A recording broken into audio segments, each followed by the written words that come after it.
Well, hello everyone, and thank you for joining us today for the 6th webinar in the Insights Outreach series hosted by the DHS Science and Technology Office of Industry Partnerships. In this series, we want to help you navigate S&T's partnership opportunities, understand DHS mission needs, and identify paths to funding to help get the best Homeland Security solutions to market faster. We invite you to join us the first Tuesday of every month for the webinar series. You can find a list of upcoming webinars and recordings of our previous videos on the DHS S&T events page. During today's webinar, you will learn about the DHS Small Business Innovation Research Program, or SBIR as we call it, which is administered by DHS S&T. Please note today that if you have any questions or comments, be sure to put them in the Q&A chat box and we'll follow up with those later in the webinar. And with that, I will introduce Dusty Lang, the DHS SBIR Program Director, who will speak more to the program. Dusty? Thank you, Connie. So if we could go to the next slide. I want to go over some basics. I know there's plenty of people out there that are familiar with the program in general, but just to make sure we're touching out and reaching out to the folks that don't. So in 1982, Congress initiated the SBIR program. If you have federal agencies with more than $100 million in extramural R&D, must set aside 3.2% of that for the SBIR program. So we take that 3.2%, and in the DHS SBIR program office, we implement a 3-phase program. The first phase is proof of concept, where recipients will receive approximately $150,000 to be able to demonstrate that the solution that they're proposing has some merit. All phase 1 awardees will have the potential to submit to the phase 2 to develop a prototype for demonstration. And then any phase 1 or phase 2 awardee may receive what's called a phase 3. That's typically referred to as commercialization, but it is basically any non-SBIR dollars that are put towards either a phase 1 or phase 2 effort that derives from, extends, or completes efforts undertaken under one of those SBIR contracts. Some of the great news about this is that this is non-dilutive funding. The awardees will retain the data rights for the technologies developed under the SBIR program. That has recently changed, and now it is for a protection period of 20 years from the beginning of the contract award. So as we go through this, I want to make sure that folks understand that at DHS, we have our own structure. Everybody has 3 phases, but how we implement it varies in terms of the number of the dollar amounts, the number of topics that we put out, and the number of submissions that we award. At DHS, we have customers that we're looking to be able to develop the technologies for. So we will do topics that are fairly specific, in that we are asking you to propose your solutions to a specific technology need. We will award approximately 17% of the submissions that we get for the phase 1 topics. They will get a phase 1 award, which then, of course, there'll be generally about 3 per topic. And of course, then from there, those folks can propose to be awarded a phase 2. We will award approximately 46% of the proposals that are the phase 1s will go to a phase 2 for $1 million for the prototype development. And then generally about 50%, 57% of the phase 2s will receive phase 3 funding. And again, that's the commercialization, non-SBIR dollars, extending or completing a topic that's previously been awarded. Next slide. So I think it's important for folks to understand who is DHS. We have multiple operational and support components that are within DHS that are important to realize. These are these are for whom the technologies are being developed. So you'll recognize many of them: FEMA, Customs and Border Protection, Coast Guard, TSA, Immigration and Customs Enforcement, Cybersecurity and Infrastructure Security, U.S. Secret Service, and then Countering Weapons of Mass Destruction is a support component. And then first responders is not a component within DHS. These are, when we say first responders, we're talking about your local police, EMTs, firefighters. We don't own them. They are, part of your community, but we do develop technologies to support those folks. So within the enterprise, the Homeland Security enterprise, they are considered a player. Also on the left, you'll see some statistics about some of the things that are accomplished within DHS.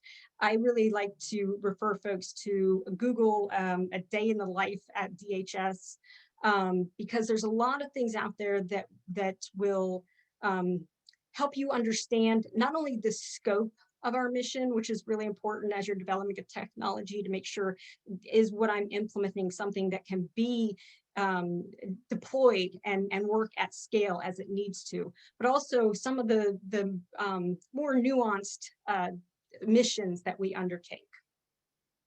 Next slide.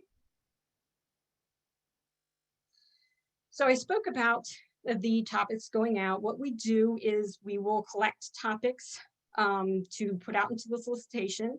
Generally, we're going to put that solicitation out for a pre-release in November. And then we're going to open that up for proposal submission in mid-December.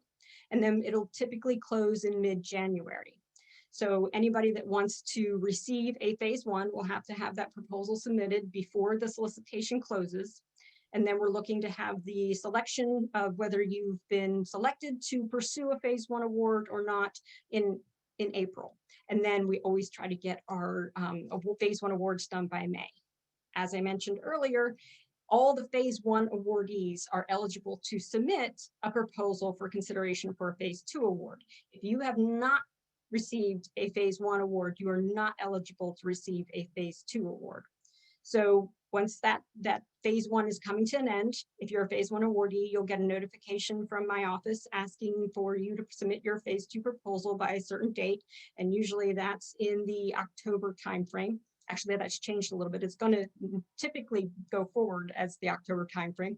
And then we'll be looking to send out notifications around January with awards in March. I want to make sure that folks understand at the top of this, it says typical annual solicitation timeline. That's based on right now and our current process. You'll also note that there's two little lighter blue boxes at the bottom right-hand corner of this slide that say OATS RFI at the top. I'm going to let you know that we're not talking about that just yet, but there's going to be a part in this webinar later on, so stay tuned to hear more about what those two boxes mean. All right, next slide. So we have four pieces of the program within DHS SBIR that I want to talk about. The first one is called I-Core, the Innovation Core. And this is a very, very popular program that was started by NSF, National Science Foundation, and it's kind of described as you see as a commercialization boot camp. We partner with NSF to be able to provide a small amount of funding for several phase one awardees to be able to participate in the Innovation Bootcamp I-Core program. So it is an intense program. It is something that if you receive an award, a phase one award, or you have an opportunity to participate in this through some other means, I highly recommend it. Everybody that we've sent through the program has had very, very positive response to it, and has said that the time that they invested was worth it. And it is, in fact, that an investment of your time, but one with a good ROI. We also have what's called the Commercialization Readiness Pilot Program. This is something that we're authorized to do per the program, the policy directive and the legislation. So what we can do is if we have a phase two that we have started at DHS and we want to take it a little bit further in terms of being able to do perhaps some test and evaluation, but we know that there's somebody who's saying, hey, we're ready to do the commercialization bit right now, then we can do a little bit more funding. I will say this is what's called a pull from internal, meaning that this is not something as a small business for which you would apply to receive a an award. This is something that we're going to look at internally and determine if this is something that we would like to go forward with. We also have the Commercialization Assistance Marketplace program. So again, under the authorization, we can provide some commercialization assistance to the companies that are awarded a contract under the SBIR program. So we do that through the Commercialization Assistance Marketplace. So it's offered to all of our phase 1 or phase 2 awardees, and there are elements that will help you be able to understand the path and the pieces to being able to successfully commercialize your product or technology, the prototype that you've developed. And then the last bit is the OATS, so Other Agency Technology Solutions. Every federal agency is able to award a second phase 2 or a subsequent phase 2 to a company who has received a phase 1 or phase 2 award from another federal agency. There's some rules in there about when and how we can do that. But essentially we can. And DHS, as one of the smaller programs, especially compared to DOD and NSF and NIH, we like to take advantage of being able to leverage the work and the funding that's already been put forward from other federal agencies to see how we can take those technologies and use them towards a DHS mission need. So we call that an OATS. Here it's described as phase 2, but basically we have this authority to do this under phase 3 as a directed award for any technology as well, and that has far fewer restrictions. Right, next slide. We also have a Deconstructing SBIR webinar series. It is a different series than this one, but I think this is highly complementary to that series, where we will talk about what's happening within DHS SBIR. We almost always do one for the pre-solicitation. So, like I said, that usually comes out in November. So keep your ears open for a Deconstructing SBIR.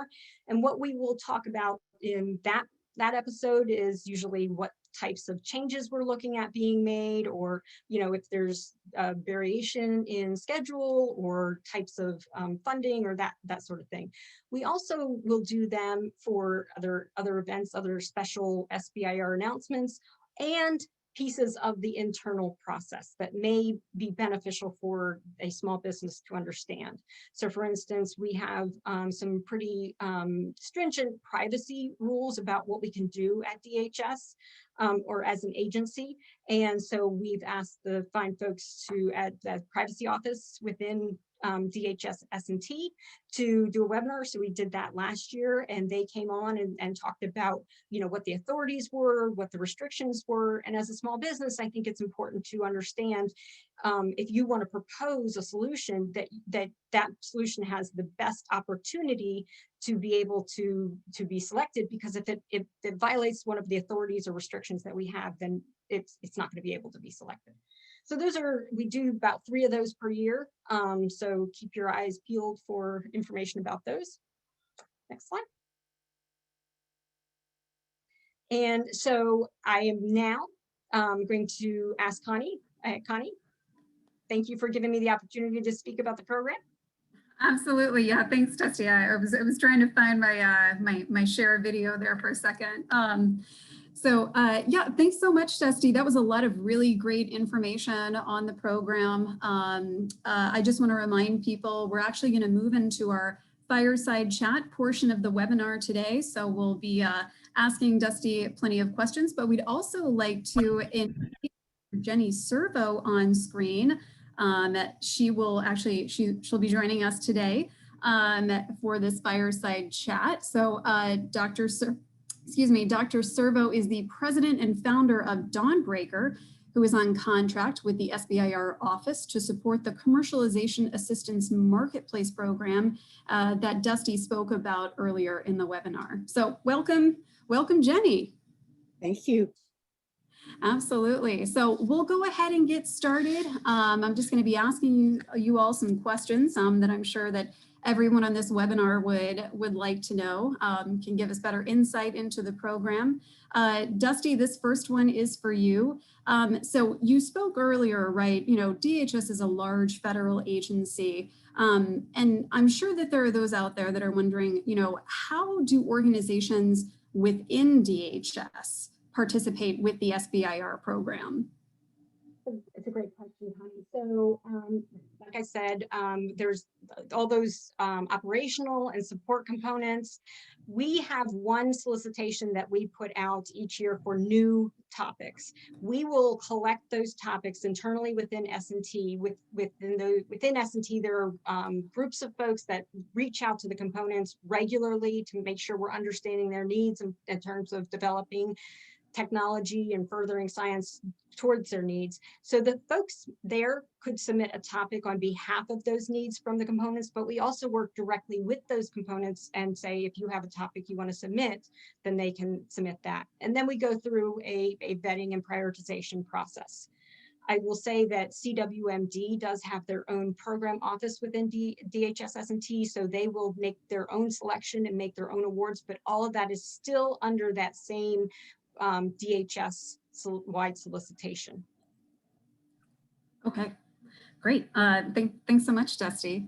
I want to ask another question of you. I know this program creates a lot of interest from small businesses. And I'm sure that you get this a lot, but you know, what happens when a small business reaches out and wants to talk to someone from your team about their idea for a proposal? Can they do that? Sort of. There is a time during the pre-solicitation, and that's really the main purpose of the pre-solicitation is to have those topics out there before we go live, before we go open for proposal submission. And during that time, in the solicitation, pre-solicitation language, there'll be instructions for how companies can submit questions about the topic that they can help to form their proposal. A couple of things to be aware of during the pre-solicitation, that conversation, the emails they send, the answers they receive will be just between the company that submits and the folks that are sending it out. Well, the government. They cannot ask, hey, should we submit this? I mean, that's not ours to determine. It has to be a business decision. You can't say, do you think this is a great idea? You know, that's, again, without a full proposal, how would we know, you know, where it all fits? That's the purpose of the proposal. They should be asking clarifying questions to make sure that they understand if their solution fits those needs. At times, we will take that information and we may update the topic if it's something that is broadly being asked and we realize we didn't provide a key piece of information, but we won't divulge still won't divulge the internal conversations. Once that pre-solicitation closed, there's a small period of time at the beginning of the open solicitation where they can submit a question. Any of those answers, though, all that will be collected and posted on DSAM.gov as an amendment to the original posting of the open solicitation. So that will become public. So if you get a chance and you think it might kind of give away your secret, you may want to get it during the pre-solicitation. That's good advice. Thanks, Dusty. And now, Jenny, I have a few questions for you. I didn't forget about you there. Yeah, so you are the commercialization expert here. And kind of in this talk about proposals, is there information in the DHS topics that helps a proposer know how to develop the commercialization section of their phase 1 proposal? Absolutely.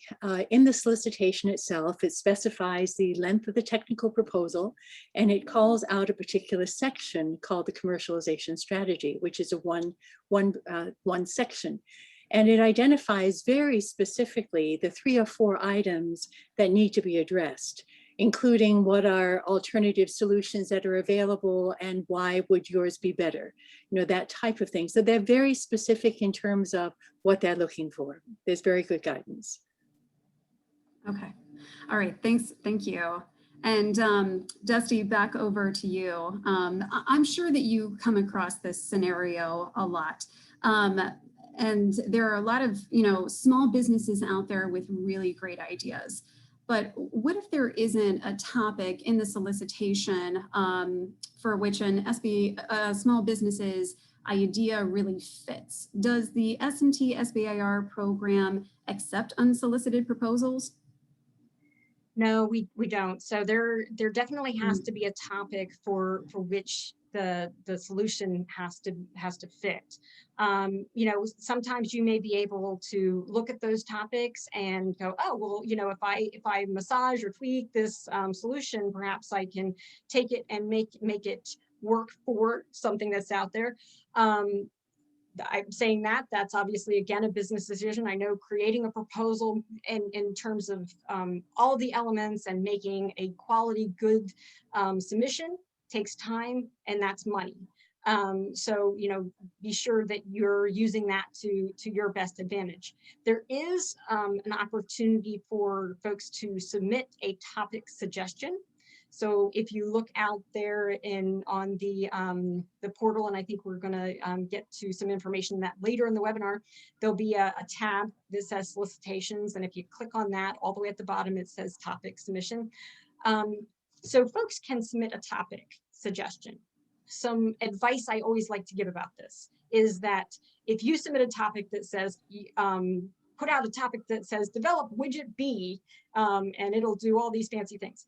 That's not what we're looking for. The topic suggestion must be written up as a topic suggestion that could theoretically be put out into the solicitation, meaning it's seeking a capability, not telling the performers what to do. It's saying we need the ability to be able to do X. How would you propose to make that happen? If they don't put it in that format, then it's not going to go anywhere. If they put it in the correct format, then when we go out with our topic call annually, I'll pull those topics from the submissions. We'll review them. The ones that fit that format will be forwarded with our topic call as, hey, we got these suggestions from industry. If you're interested, you can use these as a basis for an idea.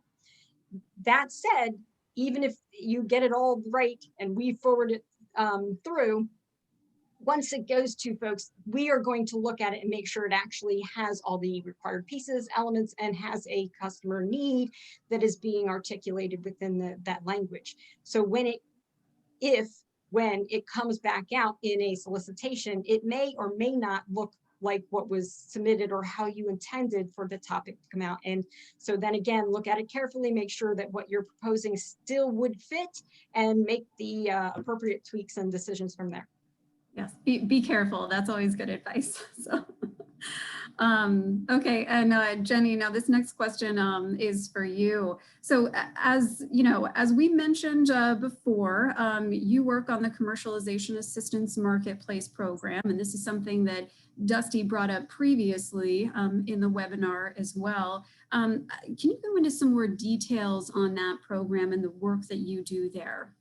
Sure. So the Commercialization Assistance Marketplace is offered to both Phase 2 awardees who are in the first and the second year. So we have the opportunity to work with the companies over a period of time. The first thing we do is start with a needs assessment.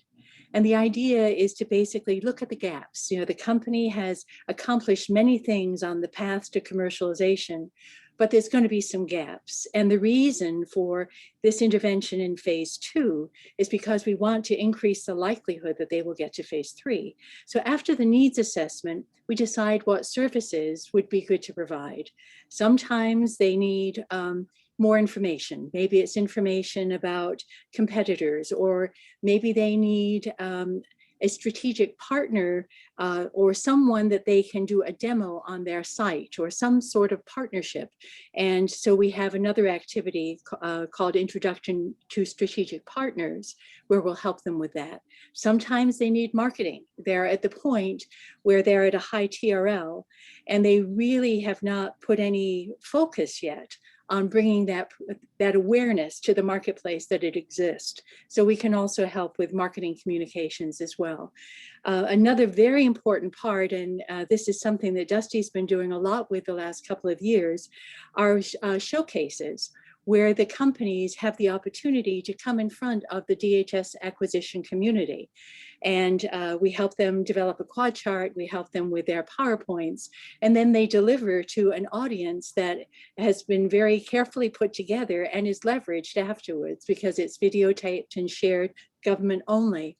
And that gives them a lot of exposure, which is really important as they're coming out of phase 2. So those are some of the highlights of what we do. Okay, that's great. That's a lot of preparation and support to those small businesses, you know, as they go through those phases. Yes. So, and jumping off from that question too, now I think that we want to tie this into the I-Core program here. I'm wondering, does that support tie into the technical and business assistance limits? I think, oh, Dusty? You're on mute. Yes, of course I am. It wouldn't be a webinar. It wouldn't be a day. If yeah, so somebody had to say. Yeah. So yeah, I can take that one. So there is something referred to as TABA, or Technical and Business Assistance, that has been updated in a recent reauthorization. It changes some of the things that the company can receive money to kind of contract out themselves. So some of those activities are to further develop their business, or to do things like theoretically get patent assistance or that kind of thing. And some of the agencies will do a program like Commercialization Assistance Marketplace and use what's called TAPA funding toward that. And if a company participates in it, then it counts towards their annual limitation of TABA allowance. The trick there is that if depending on how much they expense each year under those programs, they hit a limit, and if they hit that limit and exceed it, then there's repercussions about being able to do that again in the near future. So I always like to make sure folks are aware of that, and that both our I-Core and our Commercialization Assistance Marketplace do not fall under that program, so they do not count towards those annual thresholds. So they can participate in these with DHS, whether or not they're receiving TABA through other agencies. Mm-hmm. Now, if they do ask for TABA, that's a different thing. Okay, yeah, thanks for that. Clear it all up. Thanks, Dusty. So yeah, kind of moving on from that, Jenny, I wanted to ask you a question here. You know, this does tie into, you know, commercialization and, you know, getting into the program. But now, if there's a topic in the solicitation, should a small business like assume there is a readily available DHS customer? Well, as Dusty mentioned earlier, there's a lot of dialogue with the components up front, deciding is a topic merited and what exactly are they looking for. And so certainly when you look at the solicitation topics from DHS, you will find that it clearly identifies that this is the component that has an interest. This is what they're doing now. This is what they need. And they articulate what they want to see in phase 1 and phase 2. So certainly you can assume that there is a customer. Now, that doesn't mean that they're knocking on your door and that they're going to be standing there just, you know, with bated breath to basically see what you've done. You have to, like when in any business, you have to interact with your potential customers. And you also, because things are dynamic and they change, a priority now may not be a priority later. A company has to look to how they're going to leverage that. Who else might need this technology besides DHS? But certainly one can assume that there is a need that has been identified within DHS. Okay, great. Yeah, and kind of in talking about these phases too, Dusty, a question for you. You know, in terms of a government phase 3, right? We brought this up earlier, you know, after phase 1, phase 2, phase 3. You know, for that phase 3 award, how can a small business see if there's an opportunity to secure one? So yeah, just following on to what Jenny said, obviously don't wait until phase 2 and say, okay, I'm ready for phase 3, come and get me. There has to be some prep, but as she also said, you know, making sure you're working with the customers as you go, understanding their needs and they're prepared then to pick it up from where we drop it off, basically. I will say that with it, as I mentioned earlier, for phase 3, it can be done via directed award. We've already satisfied the competition in the phase 1 and phase 2. And so good news is if there's a federal customer actually at DHS or any other federal agency, they can do that via a directed award. Within DHS, I've had a great opportunity recently to work with our acquisition policy folks and develop some guidance, some job information. Job aid is what they were referring to it as, for the contracting officers. So they're aware of the requirements and the authorities that are under the SBIR program, to make that easier for them to go forward and say, hey, we have a customer, you know, that customer goes to the contract officer, says we want to buy this, and they understand that they can do this via directed award. And that the SBIR data rights are being included in those contracts. Okay, all right. And that's a great jumping off point to my next question. I was actually going to ask Jenny about that, the importance of, you know, protecting those the SBIR data rights. Jenny, can you go a little bit into that? Absolutely. In the policy directive, which I believe Dusty mentioned, it extended the SBIR data rights period to 20 years. But in order to secure the SBIR data rights, which is a type of trade secret, you have to mark SBIR data. SBIR data is anything that's written. It could be a report, it could be a formula, it could be, you know, anything that you share, you need to mark with a legend that is listed in the SBIR policy directive.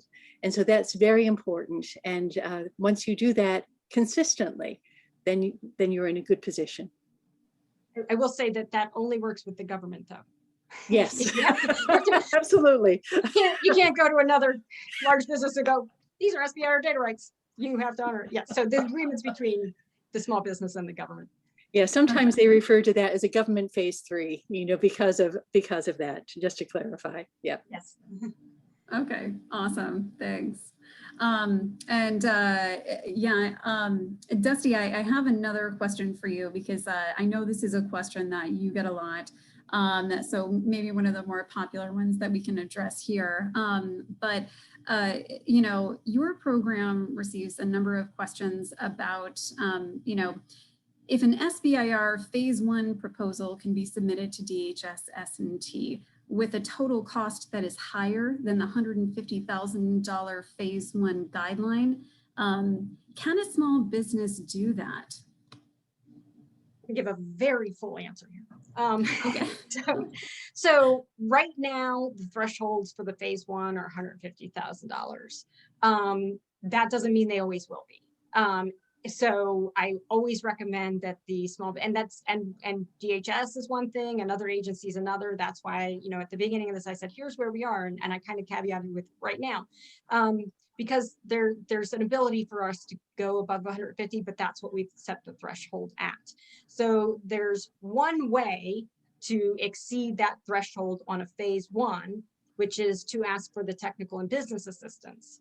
I will say that the threshold for the phase 2, which is right now at $1 million, that technical and business assistance threshold, it's included in the threshold, because things are never quite as simple as you'd like them to be. But again, you know, so paying attention very carefully to what's in the solicitation is very important. There may be changes. You may have worked with DHS SBIR in the past, and we thank you if you have. But going forward, we like to make changes that it can improve the program and can make adjustments such as dollar amounts going forward, and those will be in there. If you see something that looks confusing, you know, contact us and ask us the question. You know, read it all first. Don't say, hey, what are the requirements? There's 72 pages. You know, you have to read it first, but then if there's questions from there, please contact us rather than making assumptions. And I think we're doing a tour, a virtual tour of some SBIR, DHS SBIR sites. And I think Steve has on his agenda to touch on a few other places that companies may get hung up or step on their own toes, I guess maybe is another way to say it. Yeah, that's some good advice. Read everything and be careful. I think that, Yes, and read it like Dr. Servo would read it, not necessarily yes. like I would read it, which is where's the important information. You have to read it carefully. Read it, even if it's not bolded, still read it. Right, yes. So yeah, from now we're actually going to move over to our demo portion of the webinar today. And I want to thank Dr. Servo for coming on and giving us her insight. And I know that Dusty will be back in a little bit, but now we're going to turn it over to Steve, who's going to show us all of those SBIR sites. So Steve, we'll let you take it away. All right, well, thank you, Connie. Hopefully I made sure I'm off mute enough for this. So I thought I'd bring you out to our S&T Small Business Innovation Research Program webpage. Great location. A lot of the information that actually was shown earlier in this slide presentation is also available out here on the website. So when you come out to dhs.gov, Science and Technology, SBIR, you land on our website here. You can learn more about the program, click through different links to even see the information on CWMD, who also participates through our DHS SBIR program office. And there's more information about the different phases on this page. Up here at the top, you can see we also include quick links to past SBIR success stories, so you can learn what has been success in the past going through the SBIR program, along with an immediate link here off to the Deconstructing SBIR webinar series, which we've got several of those videos out there posted for you to find more information and learn more about the SBIR process. I'll also then highlight this link here.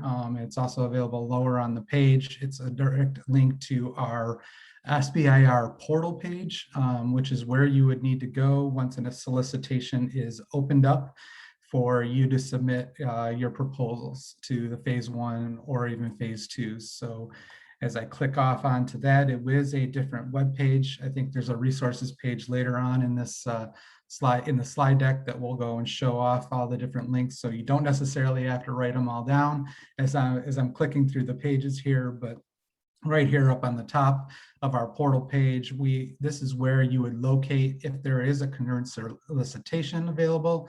You'd click this plus sign and the information about the solicitation would be here with links to be able to see the topics.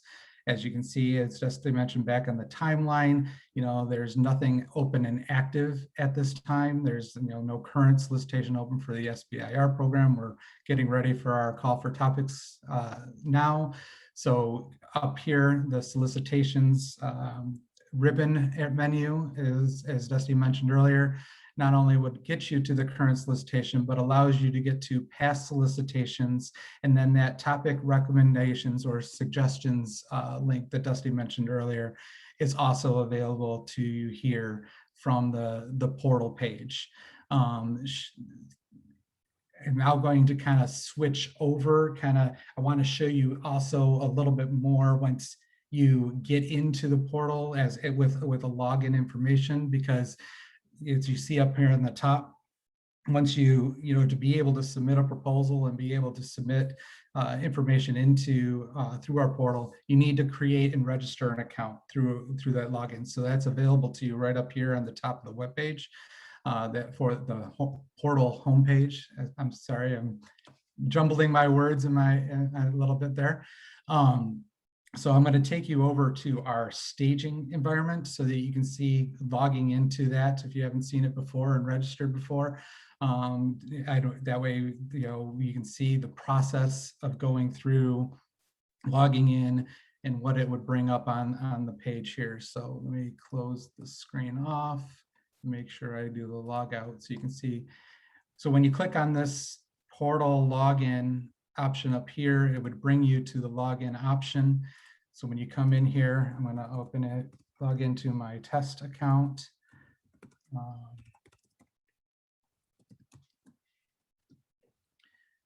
And it brings me up to a portal dashboard, or proposal dashboard is another way we put on it. So this dashboard will go and track if you've been in the site before. It would also track, whether or not what you've submitted in the past and whether or not anything is past due. And that means if you were working on a proposal and didn't hit the submit button prior to the deadline, that it would move over to past due and not allow you to submit, because the proposal deadlines are set and we can't allow you to be able to submit. Even though it's in progress, you can't submit after the fact. So from this area here, you would create based on the topic you would select, you would create a proposal, and then you'd be able to come in here and fill out information. You can see this draft one here is a bunch of incomplete ones for the test solicitation that I'm entered. You'd have to be able to provide information on all 4 of these different steps prior to this last option here on the bottom, being able to click on the submit button. So something I'm going to go through and also click on these screens, but something else I wanted to kind of point out as I do that is that there are some common things, as we like to say, that are quick things to be able to go and say, oh, this proposal that gets submitted in for phase 1, it's not eligible. It wasn't responsive to our solicitation. And so certain areas that are on there, like the period of performance, or the an SBC ID, excuse me. The announcement, the solicitation announcement, when it gets posted, that official document is located out on sam.gov, and this portal will provide links out to be able to download, as I think Dusty said, the 72-page document, which details not only instructions on the phase 1, but also probably the phase 2 for that solicitation. So the very first thing that you're going to apply for is the phase 1. So be very cognizant, I guess, is the word I'm going to look, but look very carefully at things that are phase 1 when you're coming in here the first time, to be able to say this is the information we have to provide on phase 1. And currently the phase 1 says that it's a 5-month period of performance that would be accepted if it was to be awarded. So right on the very first page on the cover sheet, when you're going to fill out information, and a lot of this information comes from your profile that you created when you register an account. That's this duration, whoops, I didn't mean to highlight it all. It's this duration field right here that you want to make sure that if you were to if you put more than 5 months, that right there alone will identify us that, look, your period of performance that you're asking for is longer than what the solicitation is requiring. So make sure you're filling out 5 months, I guess you could say, or less, maybe, but no, definitely more than 5 months would definitely be a flag that we would call that, hey, that's not something that would be, available to the timeline. Right underneath it here, have you registered with the SBIR.gov? This is where you're going to fill out the SBID information. So you would first click on yes, and then make sure, even though you click on yes, you still need to fill out this field here with the ID number. That is very important to make sure it's filled out if you're answering yes to that question. So those are a couple things that tend to get missed when on this cover sheet, when people are filling it out, that are easy, I guess you could call it red flags, or flags that we notice that would invalidate potentially a proposal submission because it doesn't meet the requirements. As you see, there's plenty of other tabs here. I'm not going to go through all the tabs based on time. We could probably spend an hour alone on going through this portal site. But you would want to fill out all of these different informations. You get to the summary page. I'm going to click over to that now. And if you hadn't filled out required fields, it's going to help identify which ones you may have to go back to fill out required. You can see I've got a lot of them because I didn't fill any of them out. So prior to filling, getting that, you go through and make sure all these required fields are filled out to be able to complete the cover sheet. I'm just going to go back to the dashboard now. So once you complete the cover sheet, then you also have the cost proposal to fill out. And one of the things we've noticed in here It's a form of many different sections that should be filled out as complete and detailed as you can provide. There is calculations that happen for you as you're going through some of these tabs, so it'll help you make sure that it's putting the right numbers together. You may or may not have noticed on the cover sheet, it meant there's a amount proposed line that says it comes from the cost proposal. So that's going to link together. You don't have to provide it on the cover sheet. You're going to go through this entire form to be able to fill out what the proposal cost is. So as we've said many times now, phase one is currently the 150,000 max limit plus possibly the TABA assistance. I believe that gets entered in one of these sections, either F, I believe. And then when you come over to the summary here, we are basically looking at, scroll down, this kind of total, here's the technical business assistance line and the total proposed amount. So when we look at this field here and see that it's over 150,000, we'll look to see if TABA was selected. And if it was not, then we know it's been, it's something flagged that it didn't meet the proposal or the solicitation requirements. So make sure you're being very careful with how you're filling out all the forms, looking through your summaries, making sure you understand what the total proposed amount says prior to you submitting or completing your cost proposal. And then finally, there's two other things I wanted to just quickly point out that we've seen, I guess you say flags for issues, is the proposal uploads in the briefing chart. So those are a couple document upload screens that we have available. And right here, right next to the file you go to choose, it will tell you the page limits. So we do, when we open up the documents, we look and say, hey, is the tech proposal more than 20 pages? Or is the briefing chart more than 1 page if I was to go to that one? So we try to even call out that, hey, it's available here to kind of remind you, if you're uploading a document that's 30 pages, that's probably going to get flagged that it's not acceptable because the limit is 20 pages. So be very cognizant of what the files are that you're doing, and note out that we're trying to provide you that it's got to be in PDF format and it's got to be 20 pages or less, I guess, but no more than 20 pages. So Connie, I believe that kind of covers the different areas of the portal that I wanted to go over today. Okay, thanks, Steve. I appreciate that. I know that you had a lot of information there, and there have been some questions in the chat. If there are any questions in the chat, we will be providing some resources later if you do have any questions on what Steve talked about. The other good news is that Steve does also answer some of those questions through our SBIR inbox. So Steve, thank you for continually being a resource for us.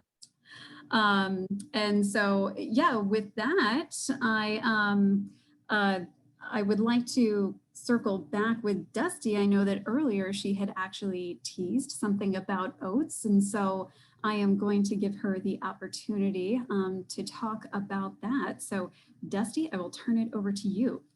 Well, first, thanks to Steve for doing this the first day off his fabulous vacation. So I did reference the oats boxes on the schedule slide earlier in the presentation. So we right now have, as of 2 weeks ago, posted onto sam.gov 3 RFIs, which are requests for information for technology solutions from awards from other federal agencies, for 3 different topics. So we have an autonomous vessel tracking ports and waterways topic for a United States Coast Guard that is out there. We have a 5G Internet of Things situational awareness system for CISA out there, and a standoff chemical, biological, radiological, and or nuclear threat detection for citywide coverage topic for CWMD. All of these, as I said, are RFIs. The submission is a 5-page white paper, and what we're looking for is if you have an SBIR award from another federal agency that could benefit DHS under one of these topic areas and the requirements of that are out there, then we're asking for you to submit a 5-page white paper. We're going to look at those, and if we see something that we think would be of benefit, we may be looking to see what options there are to pursue further work. So thank you, Connie, for letting me talk about this. We have a webinar coming up, the next Deconstructing SBIR webinar. I almost forgot the other good news. We have a Deconstructing SBIR webinar coming up. We can get the next slide. We're going to be doing that during National SBIR Week, which is the whole week is July 19th through the 23rd, but our webinar is July 20th at 12:30. And you can register to come to that, and we're going to have some folks from the components talking about their mission spaces so that folks can understand if you've done work before with DOE or DOD or one of the other agencies, just making sure that the mission space for DHS is understood and how those technologies would best fit into there. And I think I got all the information I was supposed to, Connie. You did, absolutely. Yes. And the link to register for that webinar is in the chat right now. And it's at the bottom of the screen. And it's at the bottom of the screen, thanks, yes. And so going to the next slide, I know that I had promised some of those resources, and we'll be sharing those in the chat in just a second, but just wanted to give you the list here for not only our SBIR program website, but our DHS S&T site that's dedicated to SBIR. You can read all of our success stories from past small businesses. Go to the Small Business Assistance DHS page, and then of course, you can bother Steve by sending him an email to that stsbir.program email. So with that, we will actually head over to the Q&A. I know that we've received a number of questions in the Q&A chat box. So if you do have any more questions, please send them over. With that, I will actually just go straight into those questions. And then, yeah, so Dusty, the first one is actually for you. Would a previous STTR qualify to submit to the OATS RFI? Great question, and I should have clarified that. Yes, so because of the authorities under the legislation and the policy directive, an STTR can be furthered through SBIR program as well. So although DHS does not have an STTR program, and many other agencies do, or several other agencies do, and we would take submissions that are STTRs as well. Okay, and then I have a couple more questions on that OATS. This is a very popular question. So, is there a way for a small business to apply to an OATS if they haven't submitted a phase 1 participation, if they haven't participated in phase 1? So the OATS, traditionally, the way we've done it in the past has not been a push, it's been a pull. Where we've said we're looking at them internally, and then we're going to find, if we find something that we think is something that we could leverage, we do some research, and then we put out a contract. But they have to be from a previous federal agency's award. So that can be a phase 1, or some agencies have a direct to phase 2 authority. So if it's done under a direct to phase 2 authority, it can be through that as well. But there has to be an underlying already established SBIR through another agency. Mm-hmm. Thank you for that clarification. And last question on the OATS for now. Is there an award range established for the OATS? Generally, they've not exceeded $1 million, but we're looking at these in terms of when we get to an OATS, we're looking at stuff that has already had some other awards. So we're not going to, we're gonna look at what we need to have done. We're gonna look at what's feasible to be done, and what all makes sense. So I would say that generally they don't exceed $1 million, but there's no specific threshold necessarily. If we request a proposal for an OATS, we'll be giving more information on what those requirements or restrictions would be. Okay, thank you. We have a question also about the solicitation. Do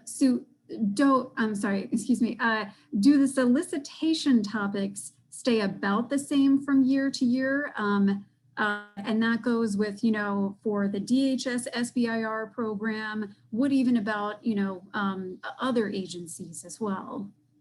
Yeah, so some agencies, for instance, NSF, they do some very fundamental science, and their topics are broader, and they will often keep topics up for an extended period of time. Their mission is, but just generally as an agency, their mission is much different than DHS. And sort of what I spoke to before is we have customers, we have components that we're trying to help solve needs for executing our mission. NSF has a foundation, they're the National Science Foundation. Their mission is to advance science. So they don't necessarily have those end users, or typically don't have end users within their agency. So they are looking for that push. So we have topics, and once we put out a topic, we're not going to be putting out that topic again. It is not the same from year to year. It is going to be a new topic. Mm-hmm. Okay. And let's see. Somebody has, we've got a couple of questions on timing as well. And, in relation to phase ones. One of the questions that we have is, how does a potential applicant determine whether their project is beyond proof of concept for phase one consideration? Yeah, so sometimes there's some folks that will contact us and say, hey, we have something that will fit your needs. It's right there now, or we're further along. So we do market research before we go out with our topics. So I always let folks know, if you are looking at a topic and you're seeing this and you're thinking, I have exactly what is required, go back, reread that topic, and then try to figure out what you think you may be able to do that would better fit those needs in terms of conducting research and development. So you may have something you could have developed even at another agency that's a TRL 8 or 9 for the application for which it's being used, but for a DHS application, it is not a TRL 9. So looking at that TRL and technology readiness level, a 9 being it's out there, it's commercialized, it's ready to go. And we're looking for something that's more in the need of research and development to be done. So basically look at what further needs to be done to be able to meet the needs, and that can be what is part of your phase one. And if you have something further that needs to be developed, then doing that concept feasibility would be centered around that further development that is required. Mm-hmm. Okay. If not, they can send us something to the email address.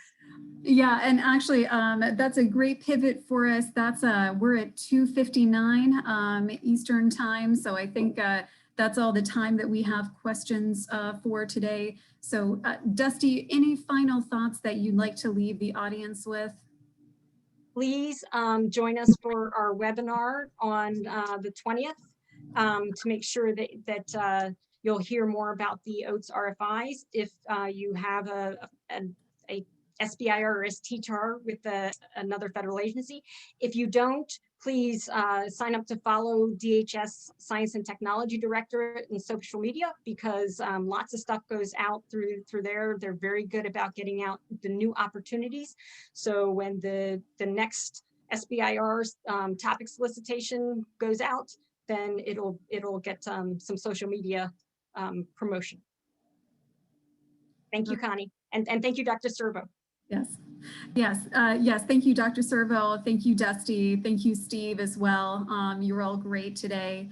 And thank you to all of you out there who joined us for our Insights Outreach webinar today. If you have any follow-up questions, I know we had kind of a short time for questions and there was a lot of them, please send us an email either to that S&T Innovation inbox that you see on the screen, or to the stsbir.program@hq.dhs.gov email. We're happy to, answer any questions that you may have after the webinar. And with that being said, we also want to invite you to our next webinar for Insights Outreach. That is on Tuesday, August 3rd. The title of that is R&D, Addressing DHS Missions, Priorities, Partnerships, and Demand Signals. So we really hope that you can join us next week. We'll have that link up very soon. And we hope to see you there. And thanks, everyone, and have a great day.